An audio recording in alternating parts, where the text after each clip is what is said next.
तुमचा काही जास्त वेळ घेणार नाही। माझे माता भगिनींनो व माझे वडील धाडक आई वडील, मला एवढंच सांगायचं आहे तुम्हाला, हे जे राजकारण चालू आहे हे काही आपल्याला लपलेलं नाही। जे माझ्या परिवारावरती आज एवढं राजकारण करताय हे सगळ्यांना दिसतंय। मला एवढंच सांगायचंय तुम्हाला, यांनी आमच्या घरात एवढं राजकारण केलंय, माझ्या घरात एवढा प्रॉब्लेम चालू केलाय। एवढा विचार करा, एवढ्या वर्षापासून यांनी काय नाही राजकारण केलं असणार। एवढ्या वर्षापासून यांची सत्ता, यांचे लोक, यांचं सगळं होतं, तोवर यांनी काही सुविधा केली नाही। एवढं काय माझा भाऊ या नगराध्यक्षासाठी पदासाठी उमेदवारी केली, त्या दिवसापासून काय यांचं राजकारण चाललंय?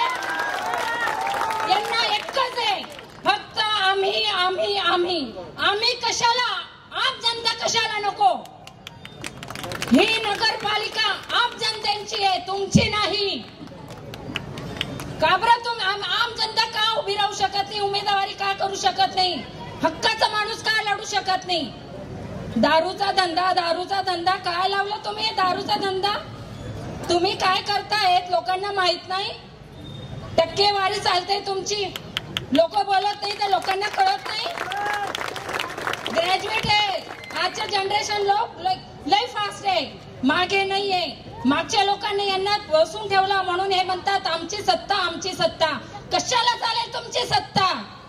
आप जनता ज्या दिवशी आवाज उठवेल यांची सत्ता काहीच कामाची राहणार नाही। आज माझा भाऊ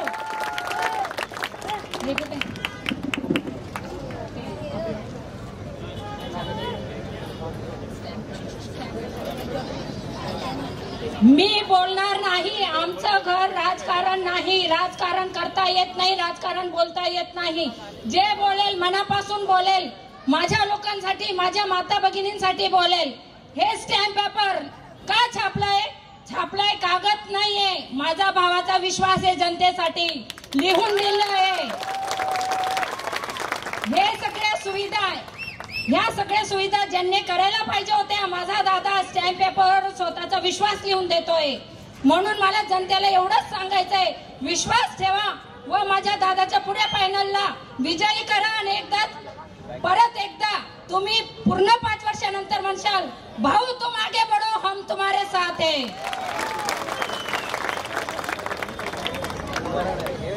आम्हाला कधी घराच्या बाहेर निघालो नाही, राजकारण माहित नाही, माझ्या भावांना नाही। आम्ही किती स्ट्रगल केलंय, माझे वडील, आम्ही अंगाच्या कपड्यांवर आलोय तर ताई बस स्टँडवर माझे वडील झोपले आहेत। आम्हाला कळकळ आहे म्हणून माझा भाऊ दारूचा धंदा केला असेल, घरून पैसे टाकून आम्ही जिथं तिथं उभे राहतो। अँब्युलन्स असो, कोरोना काळामध्ये सगळे घरात बसून राहिले, स्वतःचा जीव आणि आम जनतेचा जीव नाही तेव्हा निघाले नाही, तेव्हा तुम्हाला राजनीती करता आली नाही। स्वतःचा 5 रुपये बाहेर काढत नाही। अरे जनतेचा पैसा खायला चुकत नाही, तुम्ही काय घराच्या बाहेर 5 रुपये खर्च करशाल? हा फक्त विश्वास, आपला भाऊ, आपला मुलगा, याचाच विश्वासवर विश्वास ठेवा आणि विल्हास जिल्हा विकास आघाडीला बहुमताने विजयी करा, हेच माझं तुम्हाला माता भगिनींना विनंती आहे। माझे 2 शब्द सांगून बस, जय हिंद, जय महाराष्ट्र।